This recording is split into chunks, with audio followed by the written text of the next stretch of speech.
নমস্কার। কবি দেবাশিস দণ্ডের লেখা গীতা। বন্দে মাতারাম, বন্দে মাতারাম, ভারত মাতা কি জয়।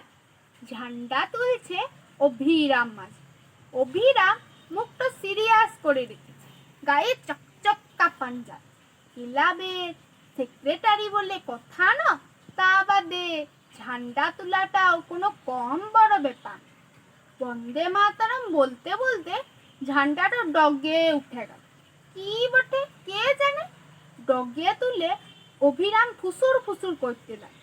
সেনাপুনারা তখনও হুলকাইছে আর রায় বুলি যাচ্ছে, বন্দে মাতারাম। অভিরাম বলল, এই থাম, দেখছিস লাই গিটাটা খুলছে নাই? এ পঞ্চা, কি গিটাটা মারলিব? শালা আখাড়ে মেরে দিচ্ছিস নাকি? ভিজা কাউয়ার পাড়া মুখটা করে পঞ্চা বলল, ঠিক কই তো মেরেছি, তো খুলছে নাই কেন? নাই খুলছে তো নাই খুলছে, অমনটাই রেখে দাও না। শালা গাধা উঠিস নাকি? তুই পারওয়ালারা দেখলে কি হালটো করিবে জানিস? বলবে ঠান্ডার গুঠোটোতে ফুটলা ঝুলাইন দিচ্ছে।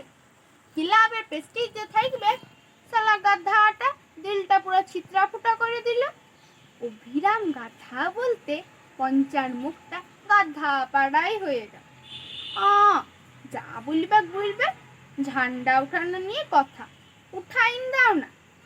অত সজালয় মাথায় রাখবি, এটা হলো দেশের ঝান্ডা, 3 কালার, মধ্যেখানে অশোক চক্র। একটুকু ইজ্জত করতে শিখ। শালা এমন গিঠাটা মারিছিস, চক্রটাই হাফিস। কেন, ও চক্রটাতে কি আছে? লে, ই গাধাটা কখন কি বুঝাবি বুঝা। ওই চক্রটার ভিতরে জন ইস্পাক গুলো আছে না, ওইগুলাই তো আসল। এক একটি সীমার মানে, কোনোটা সত্যবাদিতা, কোনোটা ন্যায় বিচার, কোনোটা আত্মবলিদান, সবাই তো গিঠা মেরে রেখে দিস। অমন রাগো না দাদা, আমরা হলাম ভারতবাসী, একটা যন্ত্র। ওই লালমুহা ইংরেজগুলোর সঙ্গে কাচরা মারা করলাম, অত টেনশন। কত তীর ডাঙি মারলাম, অত টেনশন। দমে গুলি বন্দুক চলাচলি করলাম, অত টেনশন। কত ধর পাকড় হলো, জেল হলো, ফাঁসি হলো, অত টেনশন। ঢের থেকে ঢের বড় টেনশন, ঝান্ডার গিঠাটা খুলবে কি খুলবে না, খুলবে কি খুলবে না। অমন ঘাবড়াচ্ছ কেন দাদা?